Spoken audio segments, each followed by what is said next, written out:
자, 그러면 이제 전공 B를 보죠. 전공 B. 전공은 이제 서술형 4문제하고 이제 논술형 2문제로 구성이 되는데요. 자, 그 1번 가로 안에 기역에 들어갈 사건을 쓰고 기역에 일어나는 배경 2가지를 쓰시오. 그리고 밑줄친 그 니은을 지칭한 용어를 쓰시오. 네. 그래서 이제 있는데 거기 이제 지도에 보면 기역의 발생 지역들이 좀 나오죠. 그래서 북위의 수도가 낙양이죠. 그래서 북쪽에 보면 옥양지부터 해갖고 해삭진, 무천진, 우명진 해갖고 6개 진이 있어요. 진과 순이란 말이 나오면 군사기지예요. 군사기지. 그래서 이제 북쪽에는 이제 어떤 민족이 있었죠? 유연이라고 있죠. 유연. 유유라고 부르는 그 민족은 이제 만리장성 경계를 갖고 북방에 있었던 이제 6개 진이 있는데 원래 이 육지는 이제 구성했던 그 뭐냐면 사람들은 거기 그 뭐냐면 선비족들이야. 탑발족들. 그래갖고 이제 이 선비족 탑발족들이 이제 군인으로서 육진에 있었는데 이 사람들이 이제 원래 수도가 북의 수도가 어디죠? 업이죠. 업. 근데 낙양으로 천도하죠. 낙양으로 천도하면서 이제 그 일부 귀족들은 낙양으로 같이 갔지만 일부 선비족들은 계속 거기 북쪽에 있었어. 왜냐면 군인들이 대부분 선비족이기 때문에. 그러니까 이제 시간이 지나면서 이쪽 육진들이 어떻게 될까요? 천해야 돼요. 원래는 이제 신분이 이제 높았는데 점점 땅에 떨어지게 되죠. 그리고 권력의 중심지에도 멀어지니까. 그리고 또 어깨에다가 홍원지의 하나 정책을 해서 하나된 계층과 하나된 선비된 계층과 그 다음에 하나되지 않는 선비족 계층은 어떻게 갈등과 대립이 일어나죠. 그래서 그런 것들이 이제 육진의 난이 일어난 배경이 되는 거고, 물론 이제 육진의 난은 진압이 돼요. 그렇지만 진압하는 과정에서 이제 그 다시 나라가 분열돼가지고 동이 서이 다시 북주 북제 이런 식으로 분열되게 되죠. 예. 그래서 이제 거기에 보면 낙양천도 위에 대우가 연합하고 홍우제 하나정책, 그 다음에 하나정책 결과 하나된 선비족과 비하나된 선비족의 갈등, 그 하나된 선비족들이 간집을 독점하고, 그 다음에 그 육진에 있는 사람 천민화됐다. 이렇게 이제 답을 구성하시면 될 것 같아요. 예. 그 다음에 이제 거기에 니은에 들어갈 지배집단, 그러니까 서희, 북주, 수, 당, 내 왕의 지배집단은 강농집단이라고 해요. 강농집단. 그래서 보통 이제 그 위진남북조 시대 때 귀족 집단들이 한 3가지 부류로 나눠볼 수 있는데, 하나가 상동집단들, 그리고 또 하나가 강남 귀족들 있죠. 그리고 또 하나가 그 강농 대북 집단들 이렇게 있는데, 이 강농 대북 집단들이 이제 이때 형성이 되는데, 되게 그 육진 중에 무천진 있죠. 무천진. 무천진에 있는 집단들이 이제 구성이 된 집단이 강농 집단이에요. 예. 그래서 이제 이 강농 집단은 서로 독고시지만 외척 집안하고 연결돼갖고 서로 연결돼 있죠. 그 예를 들어 이제 수나가를 세웠던 사람이 양견이죠. 양견. 그리고 그 아들이 이제 수나를 세웠던 사람이 양견이고, 그 다음에 그 아들 양제인데, 양제하고 그 당나라를 세웠던 사람이 고조 이연이거든요. 이연 간의 관계는 이종 사촌 간이에요. 예. 그래서 서로 긴밀하게 연관돼 있고, 당나라 초기 때 지배층이 이 강농 집단들이죠. 이 강농 집단들이 몰락한 계기가 됐던 게 뭘까요? 측정모 때 등장하고 나서 측정모 강농 집단을 쳐내죠. 그리고 가거제를 통해서 누굴 등용하죠? 상동 귀족들을 등용하죠. 예. 그래서 이제 상동 귀족들이 이제 부각이 돼요. 그리고 그 마지막으로 이제 강남 귀족들인데, 강남 귀족들은 이미 후경의 난 때 뭐예요? 몰락을 했어요. 이 집단들은. 예. 그래서 이제 당나라 초창기 때 지배 집단 강농 집단에 대해서 물어보고 있어요. 예. 근데 여기 이제 요번에 들어갈 교수님이 이제 그 위진남북조 부분을 이제 전공한 교수시라고 해요. 이 위진남북조에서 수당. 그래서 요번에도 이제 위진남북조 수당 부분 시험 문제 나올 수 있으니까 좀 기억을 해두시고, 그러면 이제 한번 같이 살펴볼게. 북의 정치 부분을 잠깐 살펴보고 넘어갈게요. 자, 그 보충 페이지 8페이지 펴보세요. 자, 북의 정치인데 북에는 어떤 나라가 세웠던 거죠? 어떤 민족이요? 선비족이 세웠죠. 선비족이. 선비족 5개 부족으로 나누는데 그 중에 탁발부가 세웠던 민족이에요. 근데 원래는 대라고 했는데 대국이 됐는데 이름을 북이 위로 붙였죠. 태무제가. 그래서 이때 이제 한인 지식인들을 적극적으로 도용을 해서 군주권을 강화하는데, 이때 태호제 때 국사 폐하 사건이 일어나. 그래서 북의 역사를 이제 서술하는 거에서 그 국사를 이제 총괄했던 채호가 그 선비족들의 조상들을 모독을 하고, 이게 야만 상태로 막 한 걸 다 사실대로 그려놓고 그걸 이제 써놓으니까 그거에 대해서 선비족이 반발을 해서 채호를 중심으로 한 한인 귀족들이 대거 수청을 당하죠. 그래서 이 국사 폐하 사건인데, 이건 중화사상 측면에서는 중화사상 반발 이런 것도 있지만, 경제적 측면에서 이제 선비족들이 예전에 유목민족이었잖아요. 농경을 하기 시작해요. 그러면서 이제 예전에 토지를 빌렸다고 한족하고 갈등이 없었는데, 이때부터 이제 어떻게 돼요? 갈등이 일어나죠. 이런 갈등들이 폭발된 것이 국사 폐하 사건이다. 이렇게 이제 볼 수가 있겠죠.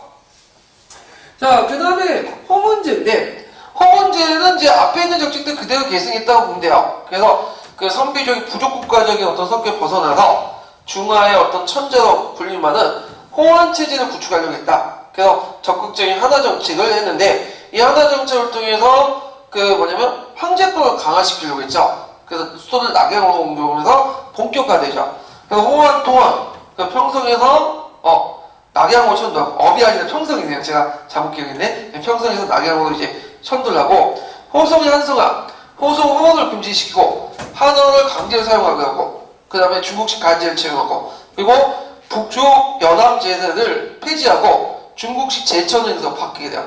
보통 지배 민족이 피지배 민족들에게 자기의 풍습이나 언어를 강요하는데 거꾸로 되죠. 그 이유는 뭐냐면, 선비족의 문화를 가지고 통치할 수 없어. 왜냐면 유목민족 문화이기 때문에 황제에 충성한다는 개념이 없어요. 그래서 선비족 문화가 아니라 한족 문화를 가지고 와서 하나시킨 다음에 황제권을 강화시키려고 했던 거죠. 그 중에 대표적인 게 성적 궁정 정책인데요. 자, 이건 뭐냐면 이제 한인 귀족들과 그 당시 이제 상동 귀족들 같은 한인 귀족들과 그 다음에 선비족 귀족은 통합권을 형성해서 선비족과 한족과 통합을 깨알렸던 것이죠. 그래갖고 선비족 8성과 한인 귀족을 상동 귀족 4성을 동교로 놓고, 그리고 나머지 선비족은 활동과 국공에 따라서 성과 족을 나눠요. 그래서 서로 성인 집안끼리만 결혼하고, 작은 적은 족의 집안끼리만 결혼하고, 그래서 이게 선비족 집안들을 한인 귀족들과 서로 연결시켜갖고 등급을 매기면서 서로 간의 통합권을 형성할 수 있도록 만든 거죠. 자, 그러면서 문벌사회가 형성이 됐고요. 그 다음에 국가주도의 귀족제가 확립이 되죠. 예, 그리고 귀족제와 문벌주의 지배 원리가 등장했다. 그래서 이때 이제 남조에서 실시한 이게 뭐죠? 구품관이법. 구품관이법을 실시해요. 구품관이법. 북조에서도. 그래서 남조 귀족들은 이게 사회적으로 형성됐잖아요. 그러니까 국가 권력을 제외하고 사회적으로 형성된 반면에, 북조의 문벌사회는 국가가 만들어준 거야. 국가가. 이게 이제 좀 차이가 있거든요. 이 내용이 이제 한국인을 위해서 중국사 내용이 나와 있는데, 그래서 시험 문제 호모니 하나 정책 부분하고 성족 분종 정책 있죠? 요 부분을 좀 먼저 파악을 해주시는 것도 좋을 것 같아요. 예, 해당 교수가 위진남 북조 시대 전공자니까 나올 가능성이 많겠죠. 그 다음에 홍무조 때 이제 또 뭐 도입되냐면 군전제, 삼장제, 세역제 도입했어요. 물론 이 정책은 이제 홍무제가 한 건 아니고요. 홍무제가 어릴 때 즉위해가지고 이제 풍태원을 갖고 섭정을 하고 있었거든요. 그때 얘기해진 건데, 자, 기본적으로 이제 먼저 시작한 게 삼장제죠. 그래갖고 가, 이, 인, 당 이렇게 해갖고 인장, 이장, 단장 3장을 통해서 국가가 농민을 파악한 다음에 이걸 바탕으로 뭘 실시했죠? 군전제를 실시했죠. 그리고 거기에서 얻은 세금을 세역제를 이제 실시한 거죠. 이 세역제가 나중에 조용조가 되는데, 그래서 여기 삼장제, 세역제, 군전제는 어떻게 해요? 삼위일체야. 서로 연결돼 있어. 네. 그 다음에 하나정책 결과, 자, 6개월 같은 한계주의체제가 확립이 됐고요. 한제권을 강화시켰죠. 그 다음에 이 결과 또 부작용도 있죠. 선비족들이 어떻게 돼요? 분열되죠. 그래서 하나 된 선비족과 하나 되지 못한 선비족 간에 갈등이 일어나서 나중에 육진의 난이 일어나고, 이걸 진압하는 과정에서 동이와 서해도 분열되고, 또 북주와 북제도 이렇게 분열이 되게 되죠. 그래서 호환 차벌체제에서 호환 1원체제로 변화되고, 새로운 국제질서 구축을 도모한다. 그래서 이것이 나중에 수당 시대 때 기미 정책에 영향을 되고 이런 호환 체제, 호환 인원 체제는 수당 제국에 영향을 줘요. 특히 수당을 세웠던 그 집단이 강농 집단이죠. 이 강농 집단은 한족들과 선비족 집단이 혼합돼 있어. 그래서 이제 순화와 당나라에 보면 그 선비족 문화가 많거든요. 그것을 찾아볼 수가 있겠죠. 그래서 이제 있고, 그 다음에 이제 선비족 분열을 보면 이제 동이하고 서희, 그래서 동이는 북제, 서희는 북주. 그래서 원래는 이제 북주가 더 강한데, 북주가 더 강한데, 실질적으로 북주에서 통일됐죠. 그래서 왜 북주에서 통일됐는가라는 것에 대한 그 배경을 시험 문제 나왔어요. 그래서 그 뒷장가 보면 서희의 북주, 여기는 오문태가 이제 그 창사왕조 북주인데 북주는 부병제를 실시했고요. 서희 때 부병제를 실시했어요. 그 다음에 중농정책을 했고 장안의 지리적 문화적이죠. 그래서 장안을 대표하는 강중지역은 역대 왕조의 수도였죠. 예, 호족세의 발전이 둔화됐고, 그러니까 북제보다는 그렇게 호족세가 강하지 못했고, 그 다음에 균주원 농민의 노동력을 중요한다는 거. 그 부병제를 실시하면서 이제 선비족하고 한쪽 간에 뭐예요?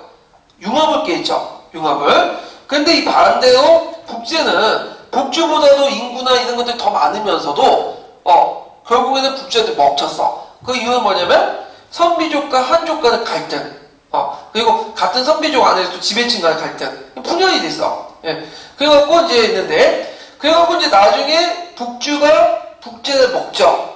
북제가. 그 다음에 북쪽의 외척이었던 양견이, 양의를 받아갖고, 순환을 세운 다음에 수가 뭘 먹죠? 남방의 진을 먹죠. 그래서 400년 동안 분열됐던 위진남북주 시대를 종식이 시켰는데요.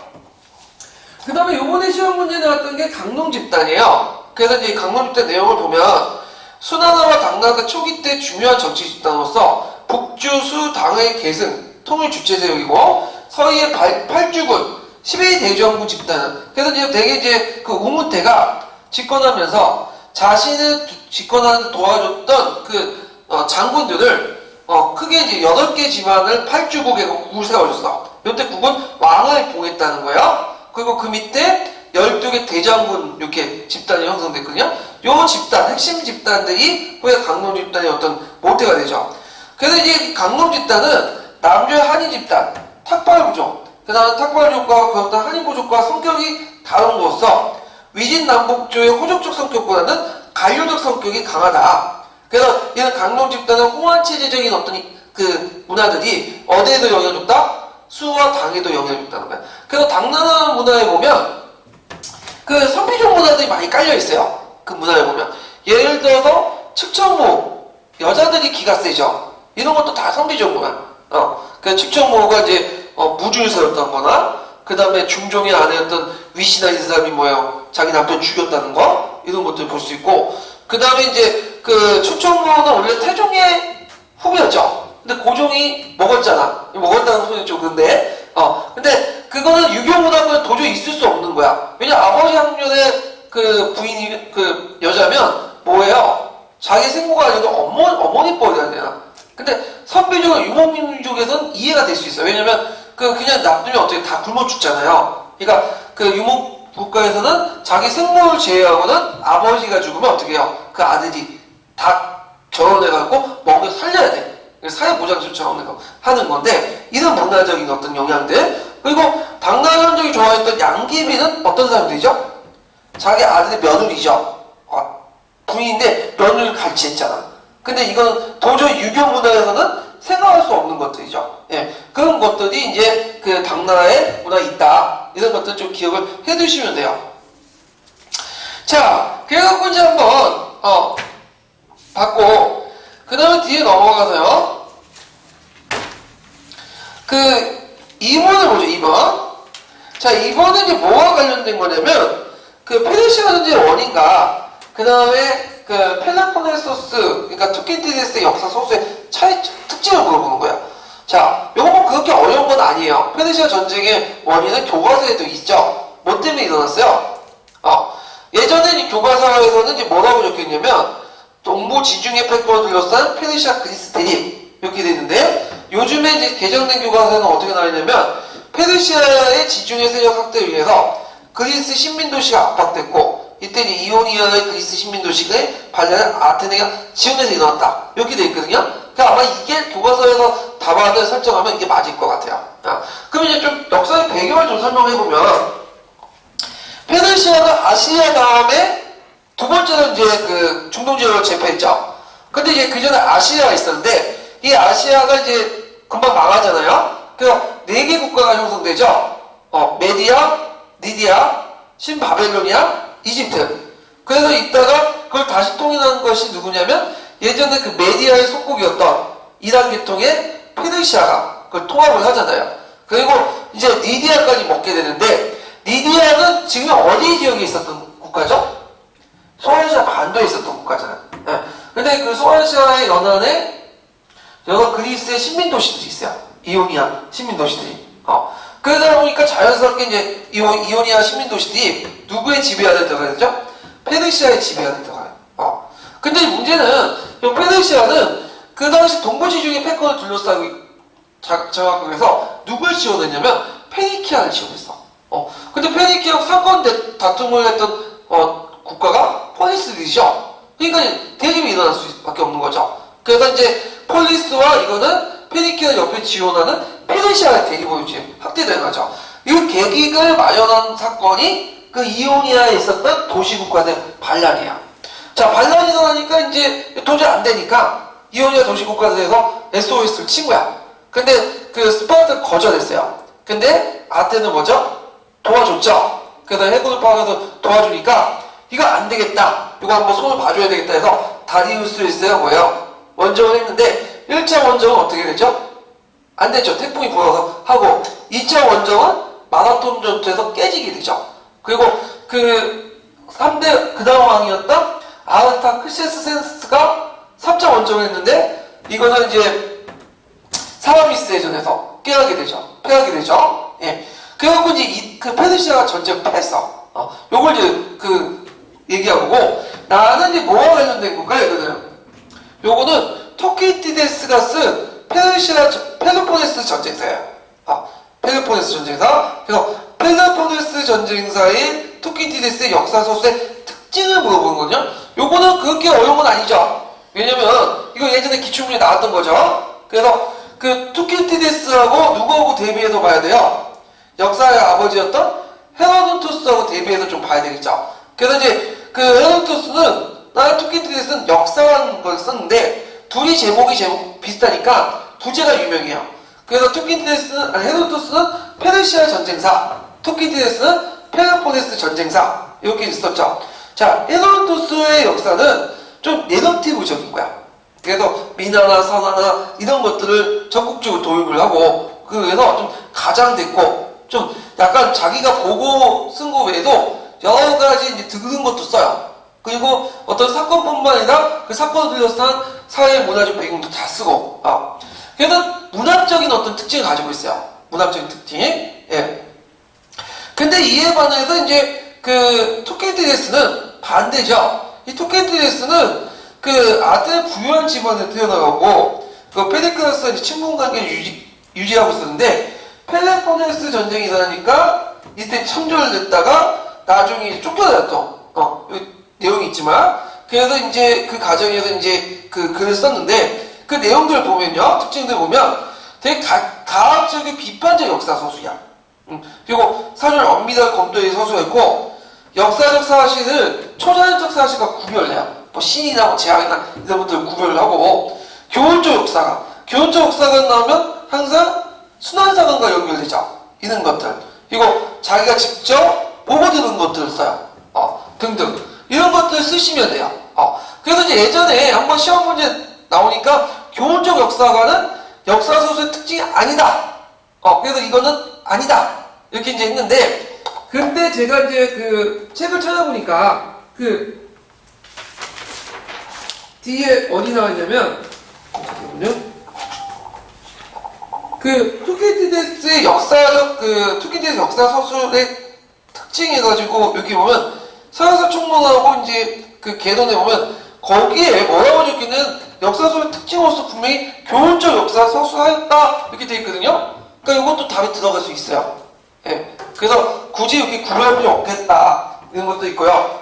그 다음에 이제 제가 이거 줄줄이 썼는데 이거 뭐 제가 그냥 다 쓴 건 아니고 그 자료 보고 참조를 한 거예요. 예. 그래서 이거 보면 북소년 대단하다 이런 걸 쓴다 쫄지 마시고 이거 다 제가 그 자료를 다 보고 참조를 한 거니까 여러분도 이제 보고 다 그렇게 쓸 수는 있어요. 예. 보시라고 한 거고 투키디디스는 그 근대 역사의 누구하고 비슷하죠? 랑케하고 비슷하죠. 그래서 랑케와 예전에 대비해갖고 서로 연결시켜갖고 문제가 나왔어요. 예. 그래서 이제 그 고대 그리스나 로마 시대 때 역사가들 특징들 그걸 좀 기억을 해서 정리해 두시는 게 좋을 것 같아요. 예. 자, 그 다음에 이제 뒤에 넘어가서요. 자, 3번인데 3번. 자, 3번은 이제 뭐와 관련된 거냐면 제1차 국공업자와 관련돼요. 제1차 국공업자. 자, 가는 이제 그러니까 1923년 1월 달에 상해에서 공포한 손요폐선언이죠. 그래서 이 손요폐선언은 이제 손요폐선언은 이제 주 내용이 뭐냐면 공산조직과 소비에트는 중국에서 실시하기 불가하다. 그 다음에 그 앞에 카란 선언의 원칙 있죠. 그걸 확인하고요. 그 다음에 소련이 외몽골 분리 의도가 없다. 근데 이거 다 지켜지지 않았어. 카란 선언 지켜지지 않았죠. 안 돌려줬잖아. 그 다음에 소련이 외몽골 분리했어 안 했어요? 분리했죠. 그래서 무슨 제보만은 지금 몽골 된 거 아니야?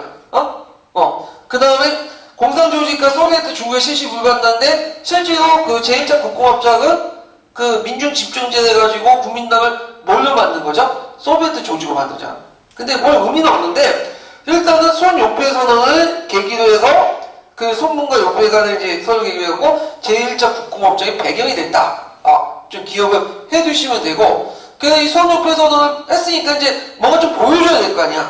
그러니까 국민당 안에 소비에트 방식을 좀 도입한 게 개진이에요. 그리고 완전하게 이제 국공업자라는 가정에서 뭐가 된 거죠? 소비에트 방식과 공산당을 끌어들이기 위해서 국민당 전체 시스템을 바꾼 것이 개조가 되는 거죠. 네, 개조. 자, 그러면 이때 이제 손 요폐 선언할 때 왜 손문은 요폐하고 손을 잡으려고 할까요? 코미테도 막 소련하고. 왜냐면 손문은 그 전에 이제 제1차 강동구 정부, 제2차 강동구 정부 만들 때마다 선왕군벌들하고 손을 잡았거든요. 근데 매번 쫓겨났어.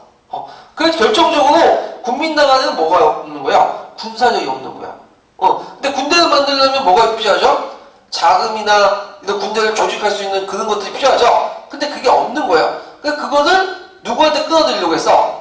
그 코미테를 끌어들이려고 한 거야. 그 코미테는 소련은 왜 국민당이 접근했을까요?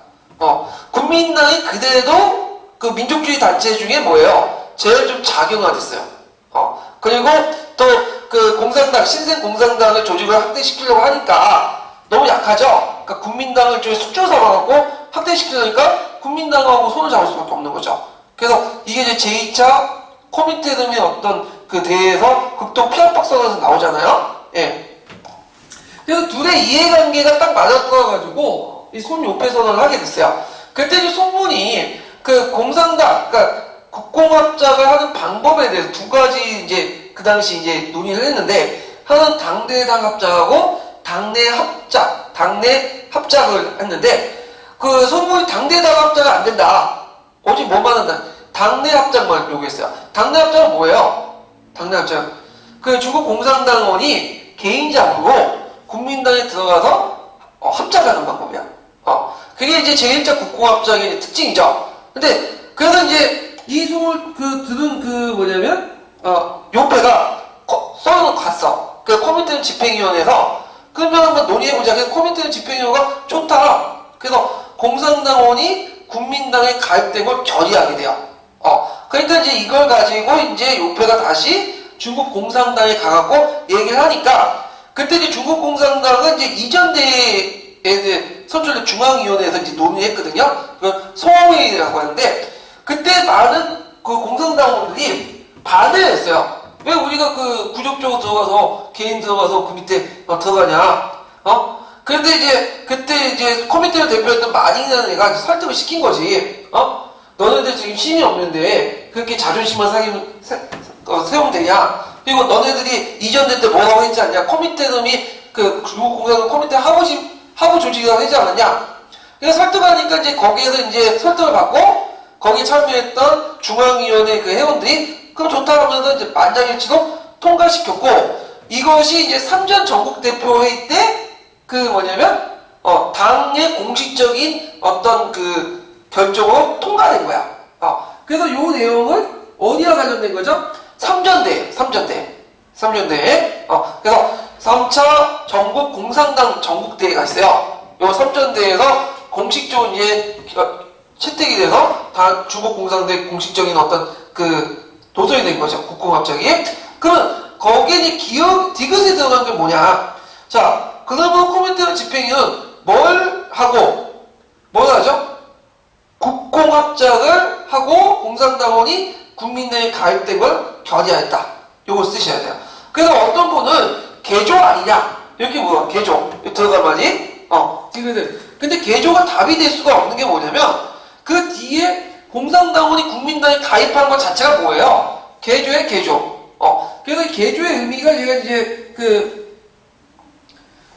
뭐냐면 강제중국사의 개조의 의미가 있는데 자 개조라는 것은 뭐냐면 다수의 공산당원이 공산당에 유리한 채 당적을 유리한 채 개인적으로 들어가서 국민당과 합작하면서 국민당에 권한 조직상의 정비 과정을 개조라고 한다. 이렇게 정의되어 있어요. 그러니까 이 말 자체가 뭐예요? 줄친 그 밑에 그 이윤의 줄친 말 자체가 개조야. 근데 앞에 개조하고 또 개조한다는 말이 돼요? 안 되죠? 합작과 관련된 합작. 예. 그래갖고 이제 이렇게 합작을 해갖고 제1차 국공합작이 이루어졌다. 1924년에.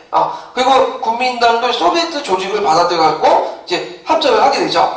그러면서 이제 이때 삼민주의가 개창이 되죠. 자, 삼민주의는 세 번에 거쳐서 개창이 돼요. 세 번에 거쳐서. 하나는 뭘까요? 동맹회. 1905년에 동맹회. 할 때 이거는 보통 구삼민주의라고 하죠. 그 다음에 잘 알려지진 않지만 언제? 아까 이제 개진한다고 했죠. 개진. 그러니까 국민당 조직을 그대로 유지한 채 소비에트의 어떤 위기를 좀 받아들이는 개진인데 개진선. 그 개진선 때도 삼민주의가 나와요. 근데 우리가 이 개진선의 삼민주의 잘 몰라. 근데 알 필요 없어. 중요한 건 아니니까. 그 다음에 개조인데 개조를 할 때 이제 그 삼민주의의 개조선언 안에 삼민주의 내용이 포함되어 있거든요. 근데 이제 그 삼민주의는 신삼민주의라고 하는데 여태 삼민주의 공부할 때 누구하고 이제 얘기를 했냐면 그때 그 코민테르는 보르디를 파견했어요. 보르디. 그래서 보르디의 의견을 어느 정도 절충을 하면서 이제 타협을 봐갖고 한 것이 그 신삼민주의야.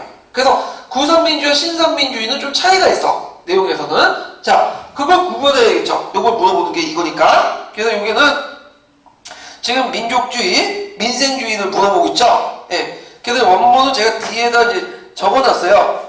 이 원문이 이제 그 동아시아 그 지도와 사용 부분에 나와 있어. 예. 그래서 중국 국민당 제1차 전국대표를 하는데, 자, 그러면 이제 보충자료를 잠깐 펴보죠. 보충자료. 보충자료는 그 67페이지 펴볼게요. 67페이지. 자, 그래서 그 옆에 구삼민주의와 신삼민주의 꼭 외워두세요. 자, 삼민주의 뭐죠? 민족, 민권, 민생이죠. 예. 그래서 민족주의는 구삼민주의 이민족을 세운 만주족을 타도하자. 동맹의 결성 당시에 이제 했던 건데, 신삼민주의 오족통합 반제국주의를 해요. 그러니까 이제 여기서 이제 계기가 됐던 게 신해혁명이에요. 신해혁명 이전까지는 만주족을 타도하는 게 민족주의예요. 근데 신해혁명 끝나고 나니까 생각을 변했어. 왜냐면 가만히 생각해보면 만주족이나 이런 그 이민족들 다 몰아내버리면 중국의 영토가 어떻게 됐어요? 축소되죠? 그러니까 자기 손해야. 그러니까 안 되겠다. 이들을 포용해야겠다 해갖고 오족통합을 내세우죠. 이때 오족이라는 건 뭐죠? 한족, 만주족, 몽골족, 해족, 장족. 이런 것들이죠. 그 다음에 그 중국 민족이 왜 억압을 받냐? 이건 제국주의 국가에 대한 반제국주의를 내세우고요. 근데 이제 여기서 그 반제국주의에 대한 그 생각이 그 뭐냐면 누구야? 생각은 보르디하고 송문이 좀 다른데 보르디는 이제 뭐라고 주장하냐면 반제국주의를 어떻게 얘기하냐면 이거 코미테에 너희들이 가입을 해갖고 국제적으로 한번 해보자 이렇게 이제 주장을 해요. 근데 이거에도 송문은 그건 아니다. 코미테는 뭘 너네들하고 연대할 필요 없다. 우리는 그 여기 반제국주의를 불가침 조약 파기로 이렇게 한 적이 많이 있다. 그래서 불가침 조약 파기로 결정이 돼요. 그래서 이때 반제국주의는 불가침 조약 파기 이렇게 이제 좀 기억을 해두시면 되고요. 자, 그다음 민권주의인데, 자 동맹회 때는 이제 그 전제왕권을 타자고 국민이 주인인 공화국을 걸타자 주권제임이죠. 그래서 헌법이나 총독제, 이때 총독제는 대통령제예요. 그리고 보통선거 위에 선임하고. 근데 이제 막상 그 공화국을 만들어도 실제로 그 중국 사회는 봉건세력이나 군벌세력 때 그게 제대로 안 되죠. 그러니까 반봉과 반군벌을 내세우고요. 그 다음 선거권, 파문권, 그 다음에 참기권, 부결권, 사건과 그 다음 5권, 사법, 입법, 행정, 고시, 감찰. 그래서 우리가 보통 3권 분리라고 하는데 그 중국에서 5권이에요, 5권. 그래서 대만에 가면 5권에 입각해서 이제 조직이 돼 있어. 자, 그래서 이거는 그 전에 송문이 공포했던 그 중화민국 건국 대강, 조직 대강이 있어요. 그게 이제 내용이 반영이 됐고. 자, 민생주의인데, 자, 민생주의는 이제 그 뭐냐면, 그 구선민주 직권평등, 평등 직권. 똑같아요. 이걸 이제 그 무지식으로 읽는 거고, 직권평등은 뭐냐 하면, 그 양도 차익, 지가의 양도 차익을 국가가 환수하지 않는 거야. 그래서 이걸 이제 공적인 목적으로 사용하지 않는 건데, 자, 예를 들어서 내가 한 평의 땅을 샀는데 그게 1,000원이에요. 근데 나중에 10년 후에 시가가 2,000원 뛰었어. 그러면 이 1,000원을 누가 환수하는 거야? 국가가 갖는 거야. 국가가. 왜냐면 이 1,000원은 내가 노력해서 얻은 게 아니죠. 분류수도가 아니야. 그러니까 토지 공개념을 적용해갖고 그걸 국가가 환수해가지고 그걸 공공사업에 뭐냐면 쓰다는 거야. 그래서 이걸 이제 주장한 게 평등 직권이고, 그 다음에 그 반에서 신산민주는 보르디의 권한을 받아들여서 경작자에게 토지를 분배하자. 경자 유전의 원칙에 따라서 평균 직권을 중요해. 강조해. 그래서 여기 좀 눈여볼 게 뭐냐면, 여긴 등이죠.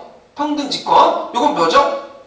균이죠. 등과 균이 한자의 차이 때문에 아니에요. 의미가 달라요. 그래서 평등 직권 넣으면 앞에 언급했던 그 내용을 쓰면 되고, 평균직권 얘기하면 경작자 토지를 분배하는 거, 이거 쓰시면 돼요. 차이점이 있다는 거 좀 기억을 해두시고, 자, 그 다음에 독점 대기업체 국유화, 이런 것들 주장하죠. 자, 이런 것들 누구의 의견을 적극적으로 받아들였다? 보르디의 견해를 받아들였다. 여기 이제 보시면 되겠죠. 자, 그래서 이제 구산민주주의하고 신산민주주의의 차이점 기억을 꼭 해두시고요. 그러면 다시 앞에 들어가서,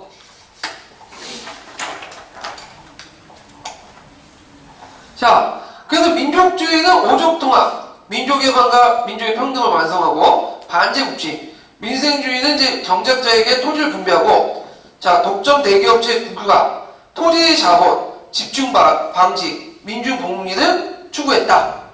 이렇게 좀 기억을 해두시면 되겠죠. 네. 그래서 보통 자본절제라는 말이 나요. 자본절제. 거기 안에, 거기는 안 나왔지만, 자본절제라고 하면 뭘까요, 이거는?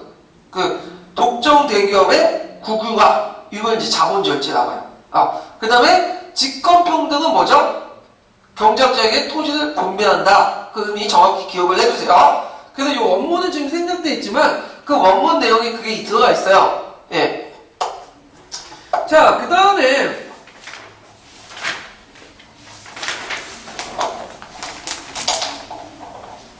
4번 문제를 풀어보죠. 4번 문제. 자, 다음은 동서냉전의 장기적인 진행 과정을 보여준다. 가로안에 기억에 들어갈 사건을 쓰고, 그 다음에 이제 이 사건 당시에 소련의 정부 수단인 니을 시기에 그 적극적인 추진한 개혁 정책을 두 가지 쓰시오. 그리고 디귿 시기의 국면과 밀접한 연계되어 있는 소련 대외 정책 명칭과 그 내용을 쓰시오. 이렇게 되어 있죠. 자, 그러면 이 그래프로상 기억에 들어갈 사건이 뭘까요? 기억에 들어가. 자, 베를린 장벽이 건설되고 청구의 핵심 금지조약이 있고 그 중간에 뭐가 들어가 있죠? 여기 큐바 사태죠. 큐바 사태. 예. 그래서 쿠바 봉쇄 그 다음에 쿠바 소련 미사일 기지 설치 동의돼요. 예. 1962년 예전에 한번 미국 대통령 정책 물어볼 때 한번 나왔죠. 자, 1962년 쿠바 사태 미국 대통령 이름이 누구죠? 케네디 대통령이죠. 그때 이제 그 소련의 총서기장 이름이 누구예요? 후르시초프죠. 예.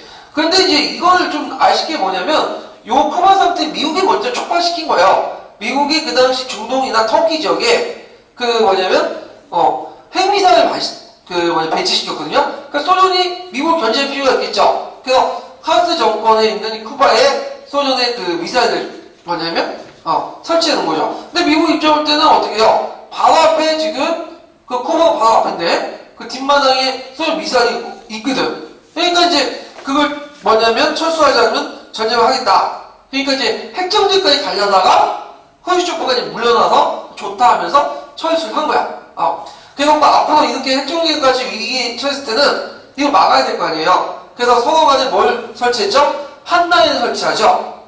근데 이 정치 때문에 이제 그 소련 내에서 보수파들은 후르시초프가 자본주의 국가 미국에 밀린다. 그래서 나중에 후르시초프가 축출이 돼요.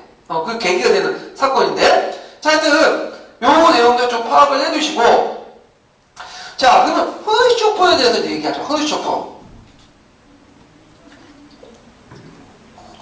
자, 후르시초프는 그 앞에 누가 있었죠? 스탈린이 있었죠. 이 스탈린이 죽게 돼요. 그러면서 이제 그 스탈린 다음에 등장한 사람이 후르시초프인데, 이 사람은 입지전전하는 거예요. 원래 출신이 어디냐면 그 러시아가 아니라 이 우크라이나라는 지역이야. 그래서 그 최근에 그 문제가 됐던 지역이 크림반도 아시죠? 크림반도에서 이제 문제가 됐던 게 뭐냐면 이 후르시초프가 이제 자기가 총서기장이 되니까 그 뭐냐면 그 크림반도도 원래 러시아 사람들이 많이 살았던 땅인데 그냥 우크라이나한테 줬어. 근데 그때는 별 문제가 생기지 않았거든요. 왜냐면 우크라이나도 누구 땅이야? 소련 나라는 연방공화국이 아니에요. 근데 문제는 독립하고 나니까 그 크림반도가 누구 땅이 돼버린 거야? 우크라이나 땅이 돼버린 거야. 그러니까 이제 그 크림반도에 살고 있는 그 러시아인들은 좀 황당하죠. 자기는 예전 러시아에 있었는데 그러니까 독립투쟁을 하게 되고 그래서 이제 투표를 통해서 그 러시아 쪽으로 넘어가게 됐는데 자, 하여튼 이 사람이 이제 딱 집권하고 나니까 이 스탈린이 이제 문제가 있다. 그래서 제2차 그 공산당 대표될 때 반스탈린 운동을 펼치게 돼요.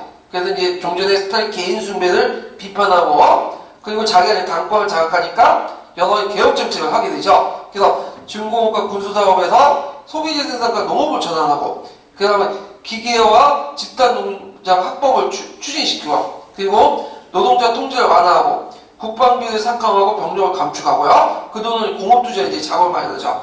그 다음에 평화공정 정책을 내세우죠. 그래갖고 이제 오스트리아 주권을 복하고 티토에 하야하고 한나라에 설치하는 등 있고 그 다음에 여기는 좀 우주선도 개발하죠. 그래서 최초로 그 러시아가 스푸트니크 1호를 먼저 발사하잖아요. 예. 그래서 이런 여러 가지 이제 했다. 그래서 이제 이런 내용들 쓰시면 돼요. 근데 후르시초프가 나올지 꿈에도 몰랐어. 저도 이제 그 시험 전에 그 소련의 대사가 나올 거다, 소련의 이제 소련사가 나올 거다, 이제 뭐 정보는 입수했지만 어디에 초점을 맞췄냐면 고르바초프에 초점을 맞췄거든요. 고르바초프가 2번 나왔잖아요. 근데 후르시초프가 나온 거야. 하여튼 그 후르시초프 내용도 이제 세계사 교과서에 있어요. 그래서 그 정리를 좀 해두시고요. 그 다음에 만약에 그 연장선상에서 이것도 나올 수가 있겠죠. 후르시초프가 이제 그 몰락하고 나서 누가 집권하죠? 브루즈네프가 집권해요. 브루즈네프. 그래서 브루즈네프의 그 업적들도 서양사 개론이라든지 그다음 교과서에 있으니까 정리해둘 필요가 있어요. 예. 자, 그래서 요 내용도 좀 기억을 해두시고, 자, 그 다음에 이제 그 서독의 대외정책 멍침을 보죠. 요때 이제 3인당이 집권해요. 기민당은 몰아내고, 그래갖고 이제 그때 그 디그시그 때 이제 3인당 집권 시기 때 그 수장은 누구였냐면 브렌트죠. 이 브렌트가 동방 정책을 내거는데 그 내용을 보면요. 동유럽 국가 간의 현존한 국경선 인정해주고 폴란드와 국교를 수립하는데 폴란드 국교 수립할 때 크게 문제가 됐던 것이 국경 문제예요. 왜 국경 문제냐면 이거 좀 설명이 필요한데, 그 2차 세계대전 이전에 독일이 소련을 침공하기 전에 무슨 조약을 맺게 되죠? 독소 불가침 조약을 맺게 되죠. 그래서 이제 독일이 소련을 침공하면 동시에 소련도 침공하겠다. 아니, 독일이 폴란드를 침공하면 동시에 소련도 폴란드를 침공하겠다. 그래놓고 약속을 한단 말이에요. 그래서 이때 약속할 때 어떤 식으로 약속했냐면, 그 폴란드 수도가 어디야? 바르샤바죠. 바르샤바를 기준으로 해서 바르샤바의 그 동쪽 지역은 누가 갖는 걸로? 소련이 갖고, 그 다음에 서쪽 지역은 독일이 갖는다. 약속을 해놨어. 그래놓고 1939년 9월 1일날 히틀러가 공격해갖고 그 폴란드의 그 서부 지역을 먹게 돼요. 동시에 동부 지역은 누가 먹어죠? 소련이 먹게 돼. 소련이 그때 이제 폴란드의 동부 지역을 먹고 발트해 삼국도 점령하고 핀란드 일부 땅까지 공격해서 먹죠. 근데 이제 전쟁이 끝났으면 당연히 소련이 차지하고 있는 요 바르샤바 동부 지역 땅을 누구한테 돌려줘야 돼요? 폴란드에 돌려줘야 되죠. 근데 스탈린은 그거 안 돌려줬어. 요 땅을 누구 이제 예편했냐면, 편입시켰냐면, 우크라이나 영토, 백러시아가요? 백러시아 영토 편입을 시켰던 거야. 요 영토를. 그리고 폴란드가 그 땅을 대신에 누구 땅을 떼갖고 줬냐면, 그 독일 땅을 떼서 줬어요. 독일 땅을. 그래서 독일에 보면 이제 오데르하고 나이세스 강이 있거든요. 그 오데르 나이세스 동편 지역의 땅들을 떼서 누구한테 줬어요? 폴란드한테 준 거야. 그리고 거기에 있는 독일인들 다 뭐냐면 그 오데르 나이세스 서쪽 지역 다 강제 이주시켰어요. 그러니까 이제 소독이 그 폴란드하고 이제 뭐냐면 국교를 맺으니까 요 문제는 뭐예요? 걸고 넘어갈 수밖에 없잖아. 이거 원래 자기 땅인데. 근데 브렌트는 이제 모든 것은 그냥 가로 이제 흘려버리고 너네 땅 가져라. 그리고 폴란드와 뭐냐면 국교를 설립하게 되죠. 그때 이제 이런 것도 좀 기억을 해두시고, 요때 이제 그 여러 동유럽 국가들과 국교를 수립할 때 무슨 원칙이 포기됐죠? 할슈타인 원칙. 할슈타인 원칙은 독일과 서독이 한 개 국가만 하는 거야. 그래서 독일과 동독과 수교한 국가는 서독하고는 수교 못한다. 그런데 이걸 원칙을 포기하고 동유럽 국가나 이런 여러 나라가 수교를 했다. 이런 것들 좀 기억을 해두시면 되고, 그 다음에 동시에 그 국제연합을 동시에 가입을 하고, 그리고 동서독 간 상호 승인, 베르링 형상주의 정책을 이제 베르링은 여러분도 알다시피 그 독일 동독 지역에 떨어져 있었죠. 그리고 거기도 또 뭐냐면 나눠져 있잖아. 동베르링, 서베르링. 예. 그래서 현상 유지 정책. 그래서 이 브란트의 이제 동방 정책을 바탕으로 해갖고 점점 이제 물자 교류가 많아지고, 뭐냐면 인력도, 그러니까 물자도 많고 물자 교류나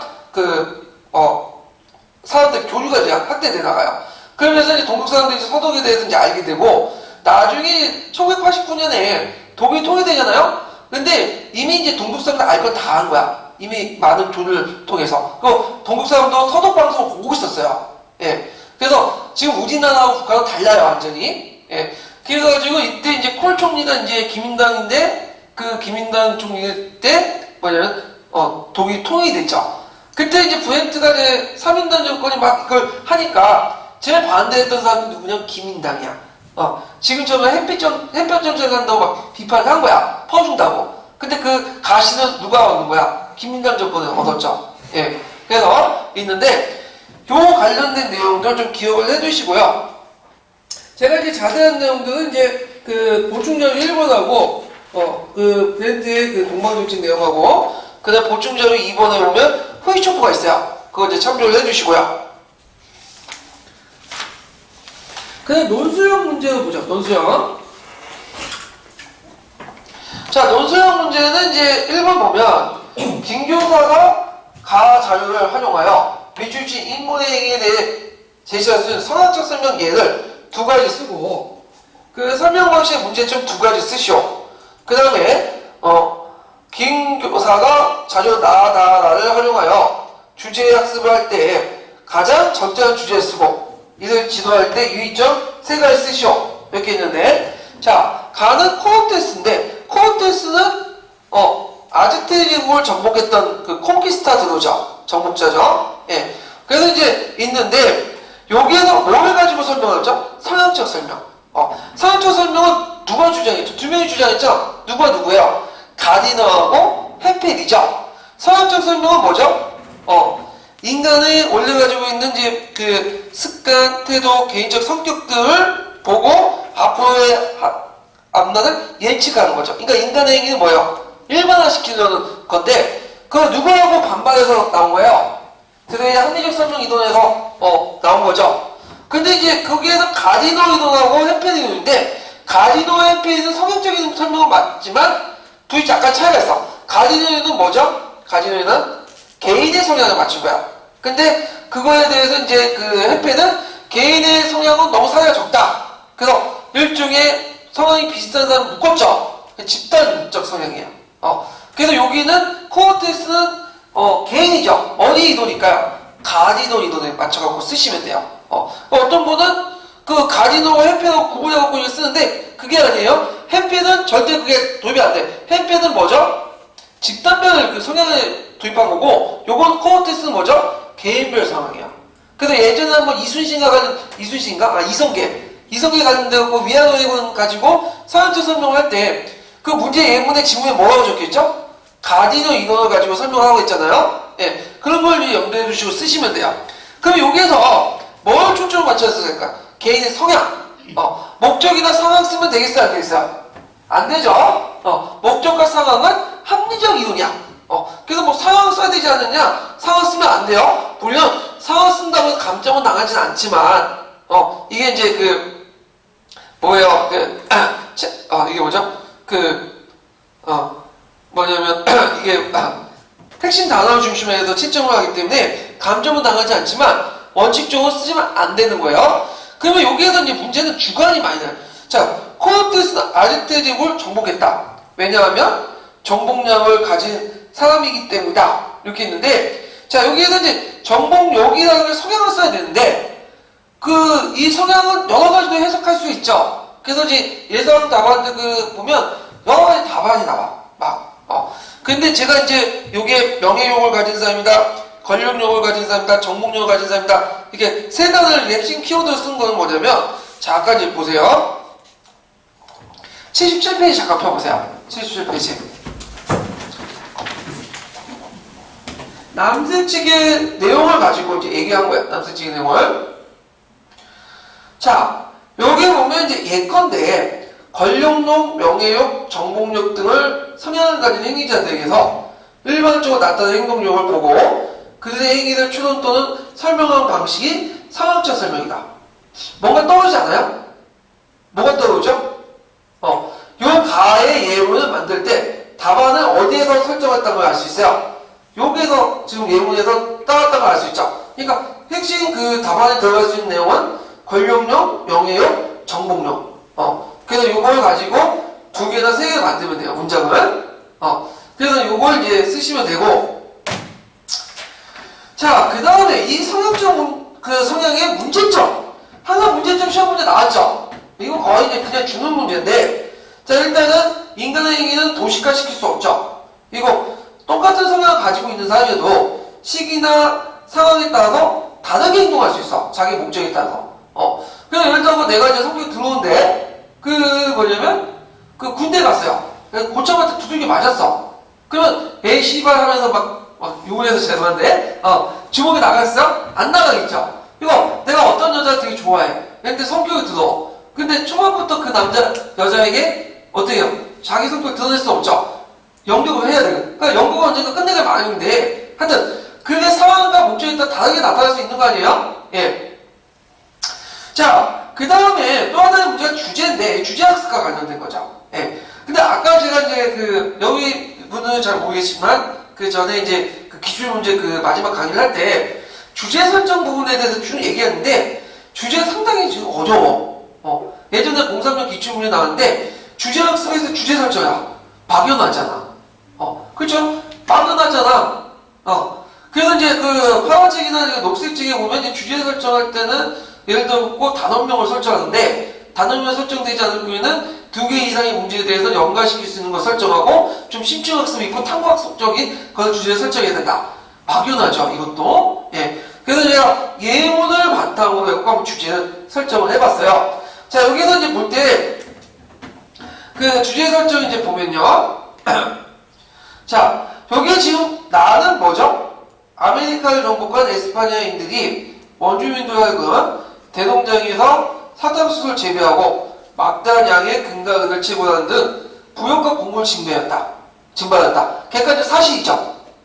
근데 이걸 보고 다와 나는 다르게 평가하죠. 다는 뭐라고 평가해요? 되게 비판적으로 평가하죠. 저기 뭐냐면 다는 당연한 것처럼 평가하죠. 정당을 지키죠. 우리가 에스파냐 제국에게 복종당은 인디언들이 복종하는 건 당연한 거다.